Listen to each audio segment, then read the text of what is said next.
اعوذ باللہ من الشیطان الرجیم، بسم اللہ الرحمن الرحیم۔ آج کی نشست دوسری یعنی 2 رمضان کی،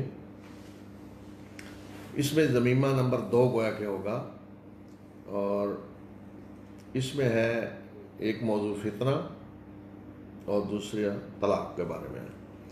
فتنہ ہمارا وہ اردو والا فتنہ نہیں ہے، قرآن نے فتنہ کی اصطلاح استعمال کی۔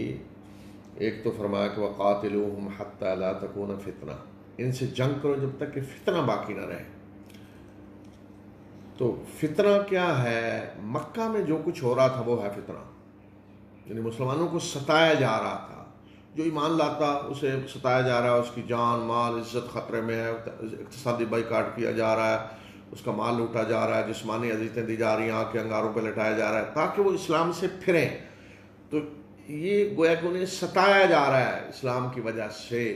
اسے فتنہ کیوں کہا؟ فتنہ کہتے ہیں آزمائش کو، کہ گویا کہ اس طرح کا ماحول جب بنا دیا جائے کہ جو ایمان لا رہا ہے اسے ستایا جا رہا ہے، مارا جا رہا ہے، تو ایمان لانے سے پہلے ہر شخص سوچے گا کہ اگر میں ایمان لاؤں گا تو جان مال عزت خطرے میں ہے، تو وہ آزمائش میں پڑ گیا۔ یا جو ایمان لایا ہوا ہے وہ سوچتا ہے کہ اگر جان مال عزت بچاتا ہوں تو دین کو چھوڑنا پڑے گا، اور اگر دین کو بچاتا ہوں تو جان مال عزت خطرے میں ہے، تو گویا کہ امتحان میں پڑ گیا، آزمائش میں پڑ گیا۔ یہ ہے فتنہ۔ تو دیکھیں، اللہ تعالیٰ نے دنیا میں انسان کو امتحان کے لیے بھیجا ہے اور آزادی دی ہے، غور و فکر کرنے کی صلاحیتیں دے کر آزادی دے دی۔ من شاء فلیؤمن ومن شاء فلیکفر، جو ایمان لانا چاہتا ہے ایمان لائے، جو کفر کرنا چاہتا ہے کفر کرے۔ اللہ تعالیٰ اپنے انبیاء بھیجتا ہے جو اللہ کا پیغام پیش کرتے ہیں دلائل کے ساتھ، عقلی فطرتی دلائل۔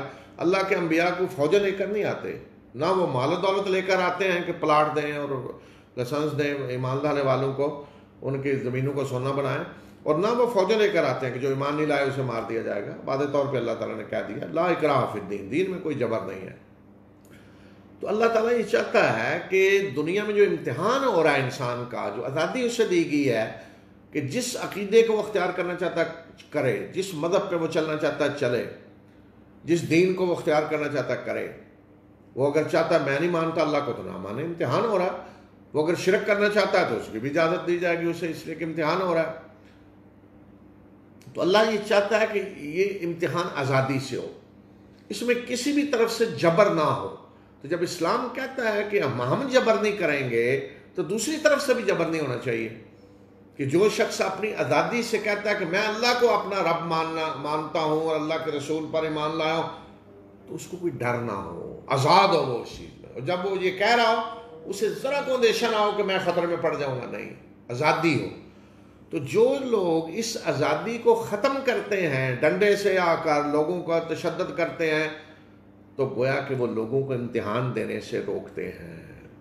یہ ایسے سمجھ لیں کہ یہ دنیا کمرہ امتحان ہے پورا۔ تو اللہ تعالیٰ یہ چاہتا ہے یہاں آزادی ہو، کمرہ امتحان میں آزادی ہو تو کوئی امتحان دے سکتا ہے نا۔ اگر مثلا کوئی امتحان دے رہا ہے، جب بھی اس نے صحیح سوال کیا اوپر سے کسی نے ڈنڈا مارا ہاتھ پہ، یا اگر غلط سوال کیا تو ڈنڈا مارا، تو پھر ایسے امتحان میں کسی کو کہیں گے یہ پاس ہوا یا فیل ہوا، جہاں آپ نے زبردستی سوال لکھوائے ہیں اور اس طرح کیا ہے۔ تو دنیا میں آزادی ہوگی امتحان کے لیے، آخرت میں نتیجہ نکلے گا جنت دوزخ، اس کا امتحان کا جب رزلٹ آئے گا۔ تو دنیا میں کوئی جبر نہیں۔ تو اللہ یہ چاہتا ہے کہ یہ جبر کسی بھی طرف سے نہ ہو۔ تو جو لوگ آ کر جبر کرتے ہیں، ایمان لانے والوں کو ستاتے ہیں، تو گویا کہ وہ امتحان نہیں دینا، وہ نہیں چاہتے دنیا میں امتحان ہو۔ وہ کمرہ امتحان میں بدماش بن کے بیٹھے ہوئے ہیں۔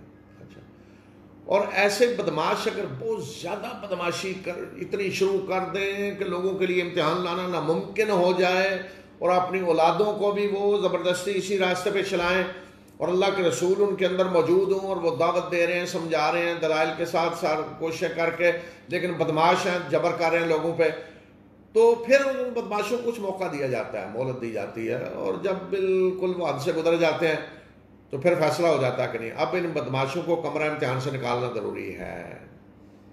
اور اگر کمرہ امتحان سے نکالنے کے لیے اللہ کے رسول پر ایمان لانے والے اتنے ہیں جو غیب کا پردہ ہٹائے بغیر ڈنڈا چل سکتا ہے، بدماشوں کو مارا جا سکتا ہے، تو پھر اللہ کے نبی اور ایمان لانے والوں کو کہا جائے گا آپ ہجرت کر کے ان سے نکل جائیں اور جا کر اپنی حکومت قائم کریں اور ان بدماشوں کے خلاف جہاد کریں، ان کو ختم کر دیں، تاکہ نئے سرے سے آزادی سے امتحان شروع ہو۔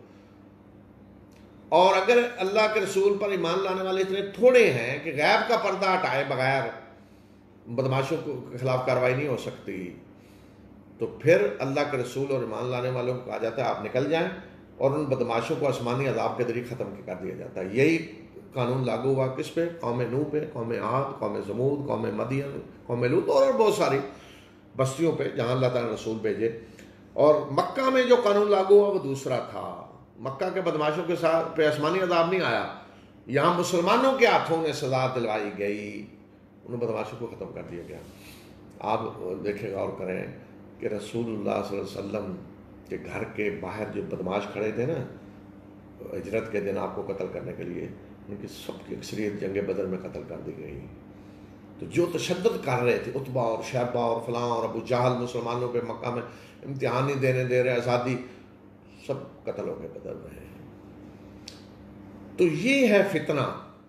اللہ یہ نہیں چاہتا اس طرح ایمان لانے والا ڈر رہا ہو، نہیں، ایمان لانے کی آزادی ہو، اللہ کے طرف بلانے کی آزادی ہو، کوئی کسی کو خوف نہ ہو۔ تو یہ ہے اسلام میں جہاد کا مقصد۔ جہاد کا مقصد کوئی بندے مارنا نہیں ہے، کوئی کافروں کو قتل کرنا نہیں، آزادی ہے۔ اور اگر کہیں آزادی ہے، جو ایمان لانا چاہتا ہے لائے، ایمان کی دعوت دے، تو کیوں بھائی لوگوں کو قتل کیوں کیا جائے؟ تو جہاد جو ہے وہ ان بدماشوں کو راستے سے ہٹانے کے لیے ہے جو لوگوں کو ایمان لانے کی آزادی نہیں دے رہے۔ اس لیے آپ دیکھیں کہ میدان جنگ میں بھی کیا حکم ہے، عورتوں کو قتل نہیں کیا جائے گا، بوڑھوں کو قتل نہیں کیا جائے گا، بچوں کو قتل نہیں کیا جائے گا، زخمی کو قتل نہیں کیا جائے گا، بھاگنے والے کو قتل نہیں کیا جائے گا، جو عبادت گاہوں میں بیٹھے ہیں لڑنے والے نہیں ہیں گویا کہ سیولین، ان کو قتل نہیں کیا جائے گا۔ یعنی جہاد کو بندے مار سکیم نہیں ہے، کافر مار سکیم نہیں ہے۔ جہاد ان ظالموں کو راستے سے ہٹانے کے لیے ہے جن کے پاس طاقت اور قوت آ گئی اتنی کہ وہ ایمان لانے سے لوگوں کو روک رہے ہیں، آزادی دینے کے لیے تیار نہیں ہیں۔ تو مکہ میں یہی فتنہ تھا، آزمائش میں پڑے ہوئے تھے لوگ۔ اور آج بھی اگر کہیں اس طرح کی حالت ہوگی کہ جہاں مسلمانوں کو اتنا ستایا جا رہا ہے کہ اس وجہ سے انہیں ستایا جا رہا ہے، مارا جا رہا ہے، ان کا مال لوٹا جا رہا ہے کہ وہ مسلمان ہیں، اور وہ سوچنے لگیں کہ اگر ہم اسلام پہ قائم رہتے ہیں تو جان مال عزت خطرے میں ہے، اور اگر جان مال بچانا ہے تو اسلام چھوڑیں، پھر انہیں مجبور کیا جاتا ہے۔ تو یہ فتنہ جہاں بھی ہوگا یہ حکم ہے پھر مسلمانوں کے لیے، یہی جہاد کا مقصد ہے کہ وَقَاتِلُوهُمْ حَتَّى لَا تَكُونَ فِتْنَةٌ وَيَكُونَ الدِّينُ لِلَّهِ، اور اللہ کا دین ہو غالب۔ تو یہ تھا فتنہ مکہ میں۔ اور جو اس وقت کر رہے تھے نا اس واقعے میں جو وادی نخلا والے میں بھی پراپوگنڈا کیا، تو وہاں بھی اللہ تعالیٰ نے فرمایا کہ وَالْفِتْنَةُ أَشَدُّ مِنَ الْقَتْلِ، کہ فتنہ قتل سے بھی زیادہ بدتر ہے۔ ایک نہیں شخص کو قتل کر دیا آپ نے، ختم ہو گیا معاملہ۔ ایک یہ کہ روزانہ گویا کہ زندہ انسان کو قتل کر رہے ہیں، اس کو اذیتیں دی جا رہی ہیں، آنکھ کے انگاروں پہ لٹایا ہوا ہے، ستایا جا رہا ہے اس لیے کہ وہ مومن ہے، اور وہ دن میں پتہ نہیں کہ 1000 دفعہ اس کے ساتھ یہ کام ہو رہا ہے۔ تو یہ بدترین چیز ہے فتنہ۔ اسلام اس کو ختم کرنا چاہتا ہے، آزادی ہونی چاہیے، جو جس مذہب کو اختیار کرنا چاہتا ہے کریں، اس لیے کہ یہ دنیا اللہ نے امتحان کے لیے رکھی ہے، آزادی ہے امتحان کے لیے۔